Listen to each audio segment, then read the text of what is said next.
The most overrated aspect of Chinese financial innovation is the ECNY. What's your take on that? 100% agree. Hi, everyone. Welcome back to Caribbean Progress with me, Rasheed Griffith. In this episode, I am joined by Martin Chorzempa. Martin is a senior fellow at the Peterson Institute and has written a fantastic book called The Cashless Revolution about China's reinvention of money and the end of America's domination of finance and technology. And this will be the central focus of our discussion today. Martin, what does QQ Girls tell us about the Chinese financial repression in the early 2000s? That's a great way to start, actually, and a story that's been largely forgotten. When Chinese internet companies were really small, they couldn't do what U.S. internet companies could do, which is just start billing people through credit cards, because Chinese people did not have credit cards, and the debit cards they had didn't really have a payment system. So the tech companies looked at that and said, we're going to die if we can't charge our customers for providing services, and the banks aren't going to do it for us. So they took up their own initiative and created their own payment systems. In Tencent's case, that's China's largest social media and gaming company, they created this QCoin virtual currency. And it was so useful to not only people who wanted to buy things from Tencent, but also people who wanted to buy things from other places online, that it became this kind of parallel currency to the renminbi. And people started trading it for everything. And even these QQ girls, as it was called, would do racy chats with people in exchange for Q coins. And it ended up being deemed by the government as a threat to social order, but it still took them many years to put a ban on it. So it tells you just about how much thriving innovation and also some dark sides potentially to innovation can happen in finance in China, especially early 2000s. And how did the government actually go about to squash the popularity of QQ coins at the time? They started off by turning it more into a gift card than a virtual currency. A gift card, you buy it. I guess you could try to take cash to give someone that card in exchange for a discount or something, but you can only really use it for services where you bought the gift card. They tried to do that, but that actually cut down on the supply of Q coins and raised the price even further, and it ended up backfiring. And then in the end, they had to keep ratcheting up measures to finally stop it from being this scary alternative currency. So coming a bit, so this is around 2009, going forward a bit now. You have made reference to a surprisingly free market-oriented speech by Wen Jiabao around 2012, where he essentially went out to say that, the banks are too monopolistic, gotta essentially cut down upon that. How exactly was it politically feasible for him to make that speech, even at his high office? In China, there are always multiple constituencies. This is something that gets lost in the discussion about it being very monolithic. And especially around the late 2010s, there was a lot of change going on in China. You had the rise of internet companies, you had tons of small businesses being created. And so there were a lot of people, including the high officials, who wanted to get economic growth in their jurisdiction and get promoted and so that they could be successful at developing and modernizing the economy, who recognized that funding everything through big state banks wasn't really working. There was enough of a constituency to push against the powerful, entrenched state-owned banks and their shareholders, say in the Ministry of Finance,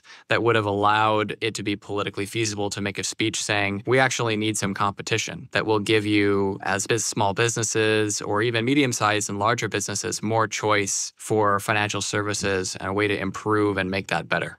And how was that received when this kind of happened from Wen Jiabao? Was it, it's some kind of triumph in the market? Or was it a lot of skepticism happening in Chinese at the right time? Or were the tech companies quite happy about it? What was the context? I think the reaction to this speech was very positive, and this was a very positive time, actually, in China. Even from the end of that administration to the Xi Jinping administration, people who aren't China watchers might not know that there was a document that came out soon after Xi Jinping took power, which said for the first time that the market would play the decisive role in resource allocation. And people took this plus a visit by Xi Jinping to Tencent at the very beginning of his tenure to mean that there was maybe going to be this much more market-oriented, positive reform trajectory in China. So you see that even though Wen Jiabao is on his way out as he's making this speech and advocating for more private competition in finance, it looks like the next administration will continue. So the bureaucrats down below who actually implement this are very much think that they're consistent with all of the political directives when they invite the big tech companies into the financial sector. There was another line that you quoted from Li Keqiang. He said, "One small step for WeBank, one giant step for financial reform." That hit me really hard. I would not expect that to be uttered by him, especially looking back now. So why were they so, let's say, enthusiastic in that early period about this kind of new tech sector in fintech in China? Yeah, one thing to understand is a lot of Chinese policymakers have an engineering background. And there's long been, including under Mao, this real excitement about new technology and what kind of new possibilities it can have for modernization and growth. And China's been especially obsessed with modernization since 1978. So when they see the way that technology was potentially changing finance, they really wanted to make sure that they were at the vanguard of how that was happening. And the government wanted to be extremely encouraging of this adoption so they could see this is a new powerful force potentially for productivity and growth in China, which can help make them more prosperous.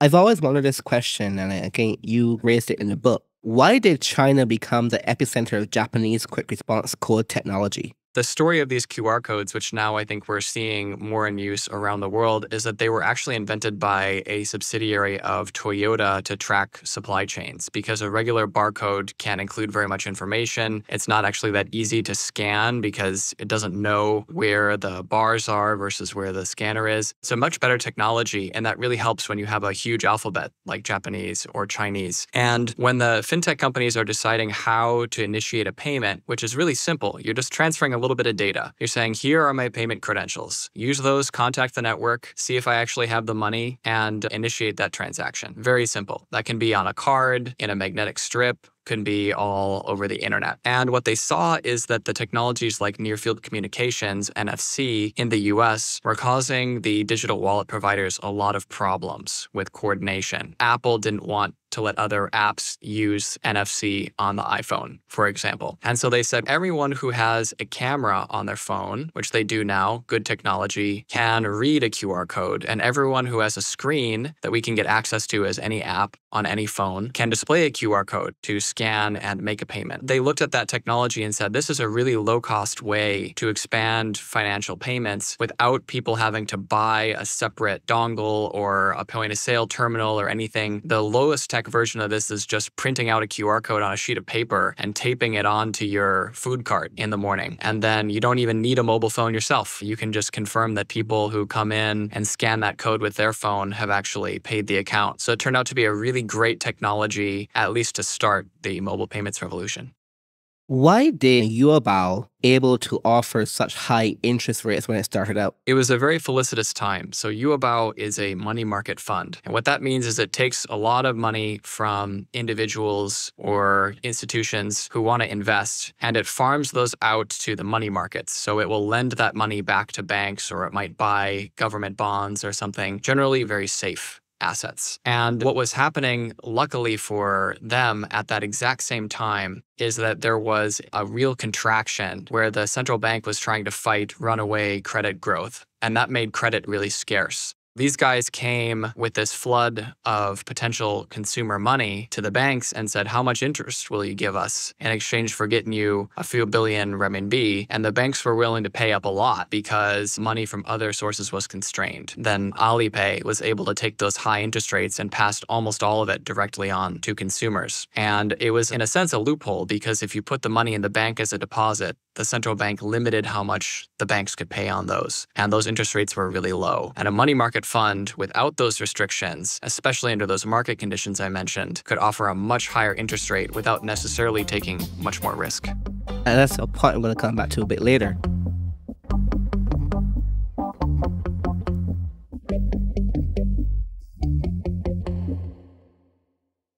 You spent a fair amount of effort in the book talking about the social credit system, which I think is very important. So I'll ask the question this way. How is it that Baihe, which is a online dating platform, come to use social credit, like Jima credit, in its dating profiles? How does it become so ingrained in Chinese society?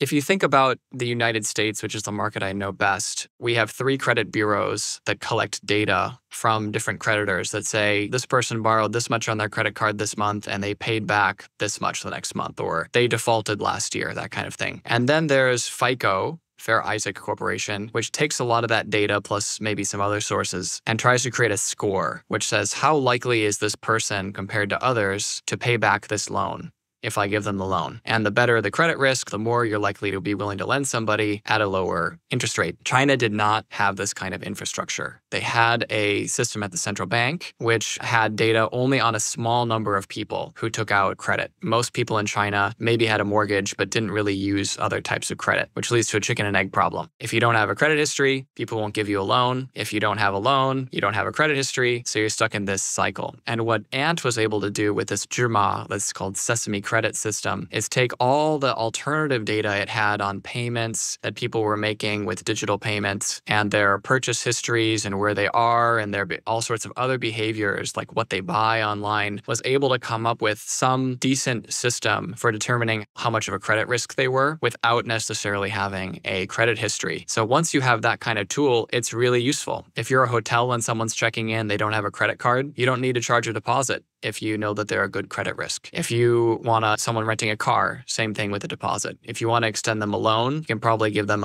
better loan terms. So it became a really useful tool in the absence of the kinds of things that we, in the US at least, took for granted.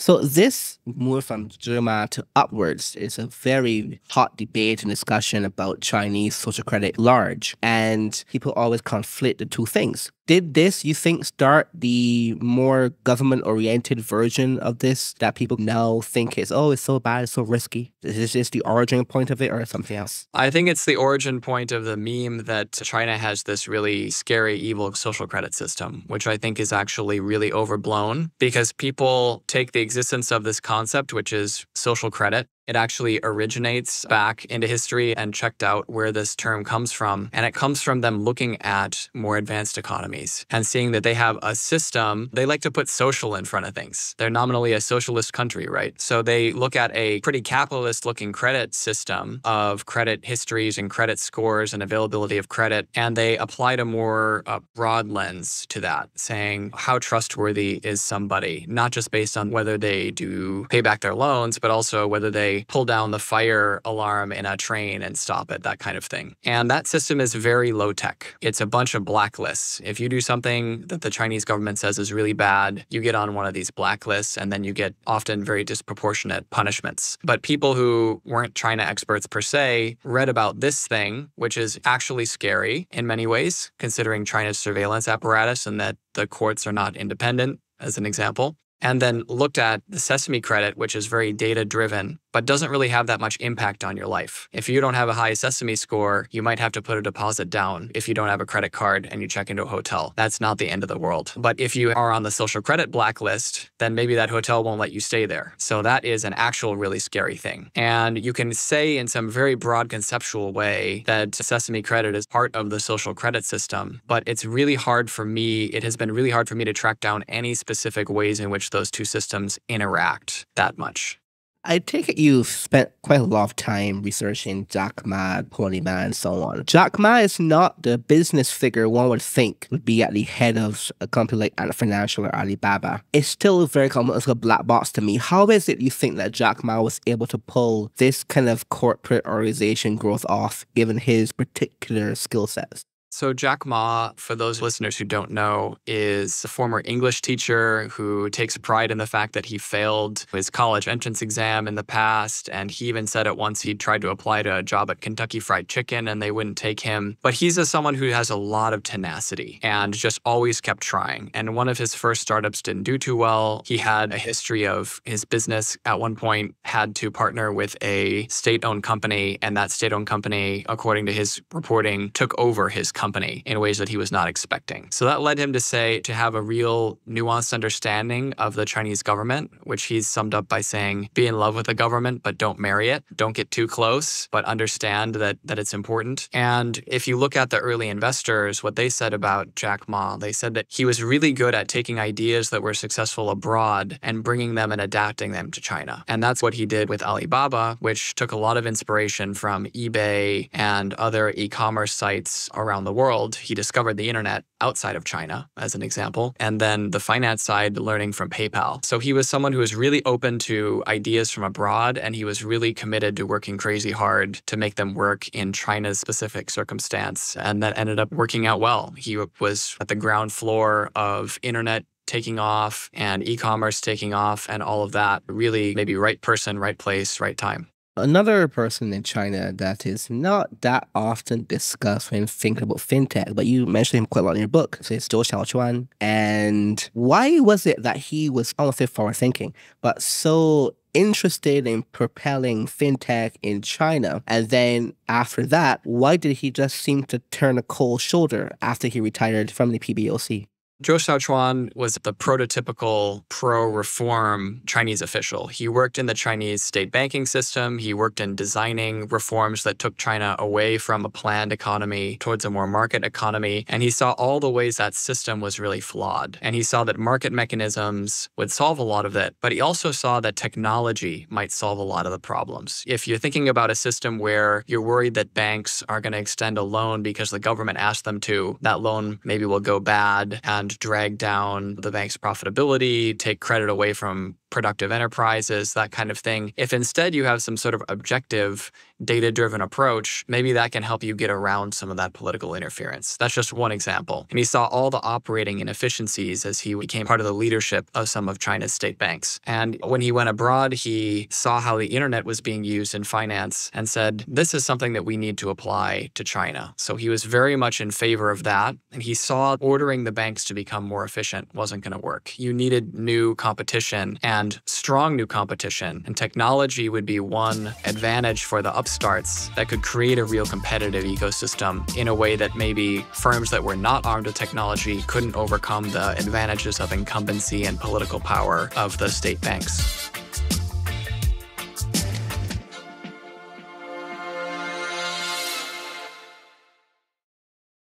You made a point about that Jack Ma's now infamous 2020 Bund Summit speech. He made a glaring factual error at the beginning, which he said would have been caught easily by any reviewer team. So this likely means that he did not have the speech reviewed before delivering it. He also made a point that Ma read the speech instead of actually going free will on the speech. So why did he choose to make such a dangerous speech at that time? I've heard a lot of explanations, actually. So this is a famous speech where Jack Ma, it's right before the initial public offering of Ant Group, which is poised to value just the fintech part of his business empire at around over $300 billion, on par with giants like JP Morgan and MasterCard. And he gives this very curious speech where he really calls out and insults regulators, especially the banking system, calling them a bunch of pawn shops. They have stuck in pawn shop mentality. And one reason for this might be that in the past, there were regulations which were proposed for his businesses, and he took to the public sphere to defend it and put out these very strongly worded op-eds and said, don't kill innovation. And back then he won. Around 2014, he was able to push back against regulations which were debatable in terms of how much they're protecting banks versus really ensuring that online payments were secure. And then here, there were these regulations proposed that would have made it much more expensive for Ant Group to make loans. And that was a key part of the profitability of the company. So it might be that he thought that he had enough support among policymakers to give this speech and that this would help tip the scales in his favor. Or maybe he felt that the writing was on the wall, he was already pulled back from Alibaba, and it looked like freewheeling era was about to be over, and he wanted to go out with a bang because he's always had this very colorful personality, often very quotable and things. And he just seems to have definitely miscalibrated the political moment. But exactly why he did this speech is a bit unclear. A lot of well-connected people I've talked to in China provide different explanations. And as you pointed out, I wrote in the book, it seems he kept the contents of the speech really under wraps to a very small group, if anyone, before giving it.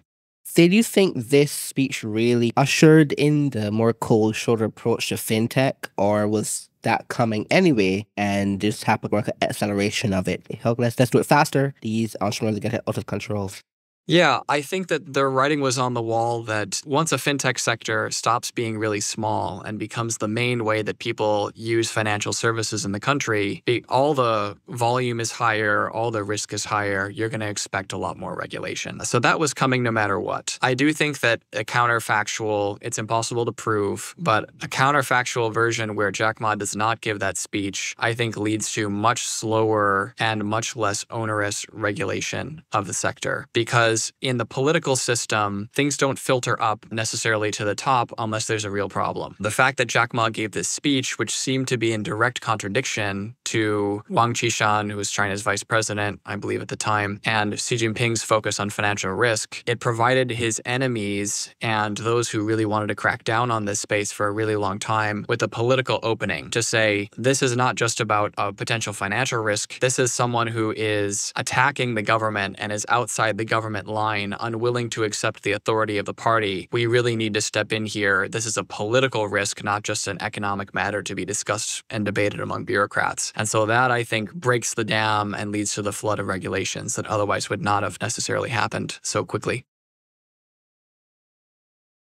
There has been obviously a lot of awe when it comes to thinking about fintech in China. Then some people also say the fintech in China is almost like a distraction from real quote-unquote innovations happening elsewhere. And also, because of the US, we are already very digital and online. Why are we so fascinated with fintech in China per se? So why are you so fascinated with fintech in China per se? I'm fascinated because I lived through it. The speed of change in China from a really backward system to one that in many ways seemed better than what we had in the United States was really shocking. Just comparing to the United States, it took us far longer to get adoption of chip cards instead of really insecure magnetic strip cards for payments than it did for China to move from cash to fully digital payments. And all the ingredients that would be needed for tech companies to be entering finance and providing much better services to Americans were already there. Like, why do I have to hand over my payment credentials, my credit card, to a server in a restaurant who can then take my card and you have to trust them? They could write down your card numbers and start making online purchases with it. If you didn't pay attention, you wouldn't even know. That kind of system is pretty insecure. And then in addition, the US system is really expensive. It often costs between 2% and 3% per credit card transaction to make a payment, whereas in China, it was much lower. So I thought, how did this really interesting innovation happen in a nominally communist country? You see also that it's a harbinger of a potential future. You get to see what it looks like when tech companies and finance are fused together and allows us to think, do we want that in the United States? Would it make things better or worse than our existing system? So it's just really great food for thought to compare your own country's system to another. And it's just fascinating in itself. It's such a cool story that I felt had to be told.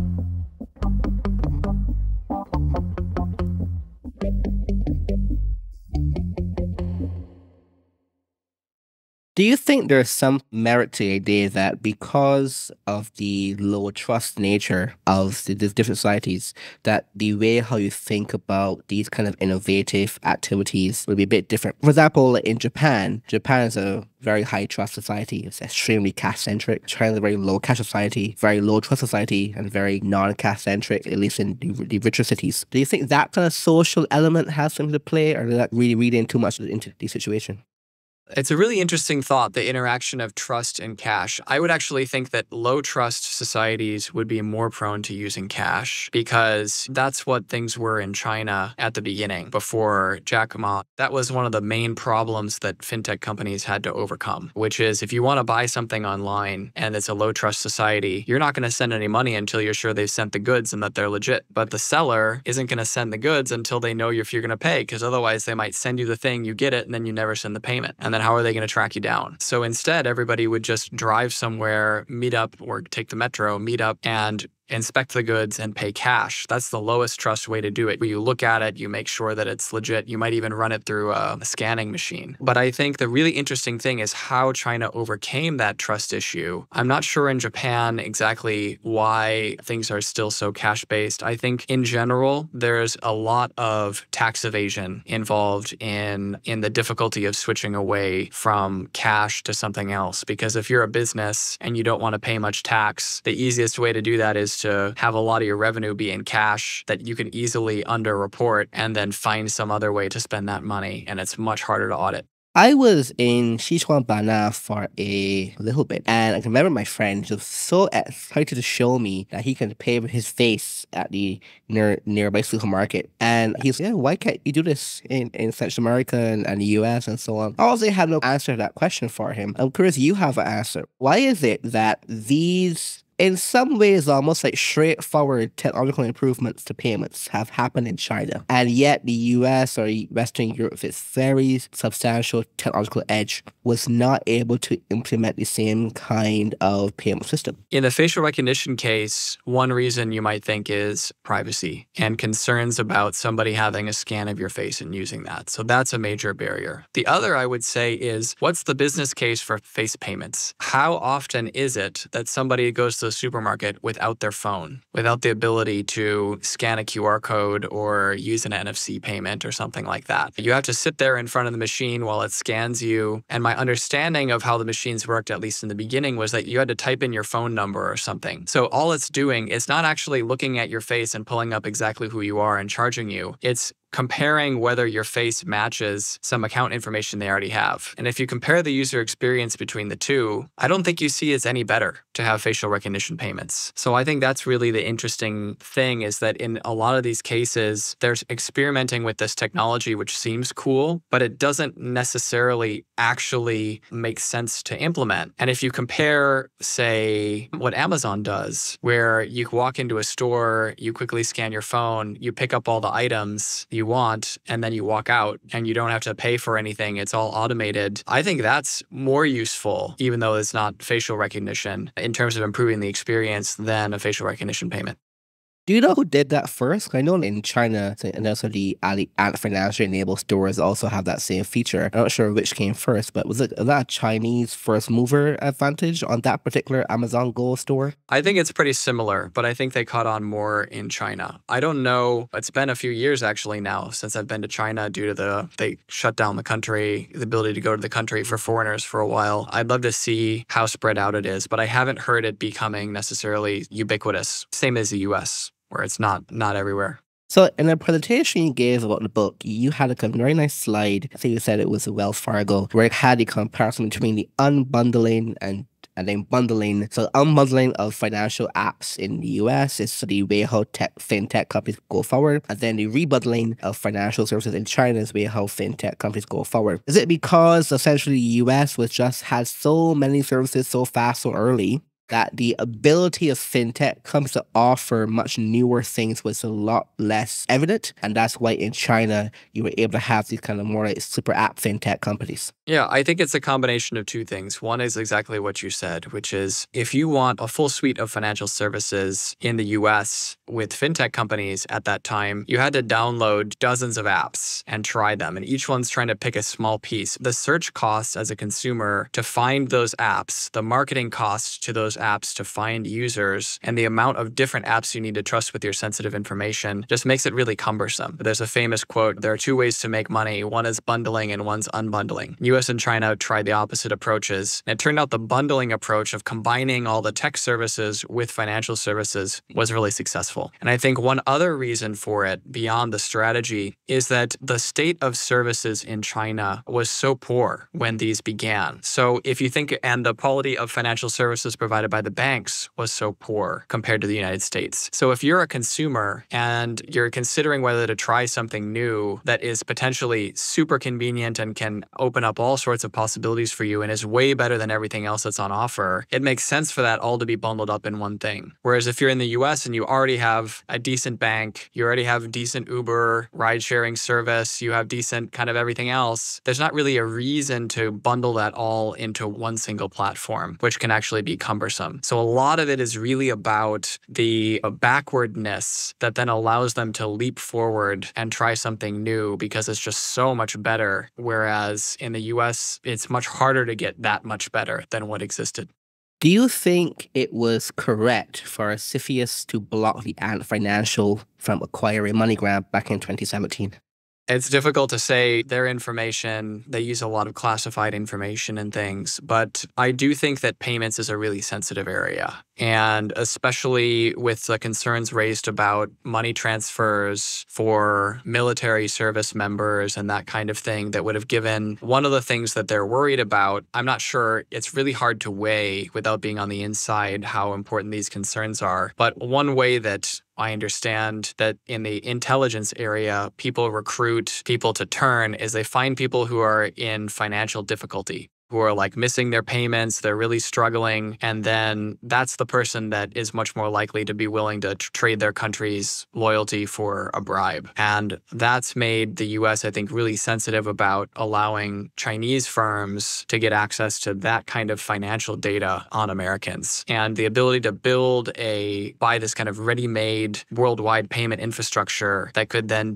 expand all sorts of Chinese services on it. I can see why there might be a good national security concern there, but I can also see why you might be able to have some sort of what's called a mitigation agreement where they say you have to carve out this element and that part can't be sold, or no Chinese nationals can be accessing this data. You have to design a privacy protecting system that keeps that stored in the US. That kind of thing may have been possible, but it's hard to know without seeing what CFIUS saw. That seems like a very difficult point, given that there are Chinese banks that operate in the US and have customers already, and you have a lot more details about someone's financial life from their banking account data directly. Yeah, but one thing to see is that there are Chinese banks operating in the United States, but they aren't really, to my knowledge, your average mom and pop person is not going into an ICBC bank and opening up a checking account with them like your average American. I think a lot of what those services is serving Chinese who are overseas and Chinese businesses that are overseas and connecting them to the US dollar and the US financial system. In China, there's extremely limited foreign bank penetration compared to most markets. My guess is if you looked at the US numbers, you'd see something similar.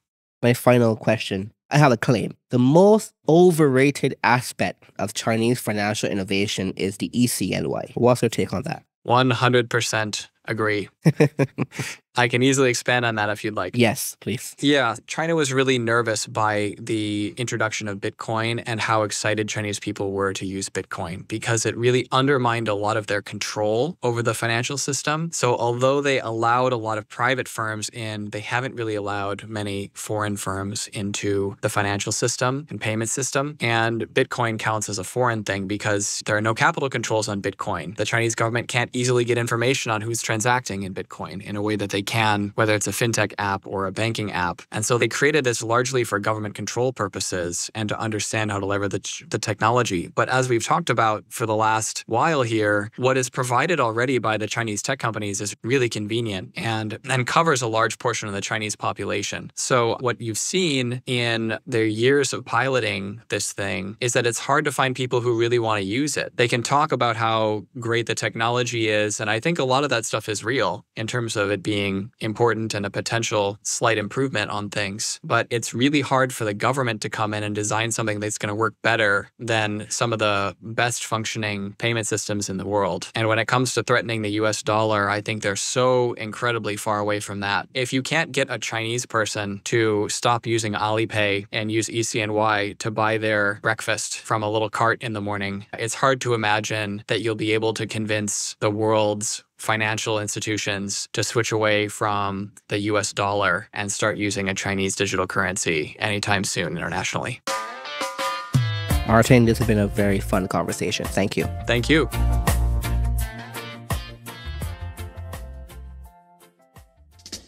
Be sure to follow Martin on X, formerly Twitter, @Chorzempa Martin, and also buy his excellent book, If you have any questions or comments at all about this episode, you can also find me on X at Rasheed Guo, that's Rasheed Guo. And of course, I will add links to all of these in the show notes of this episode. Also, follow the CPSI to get our newsletters and also updates about future episodes, and also some very good long-form pieces on Caribbean policy issues. That's all for this episode, and I will speak to you very soon.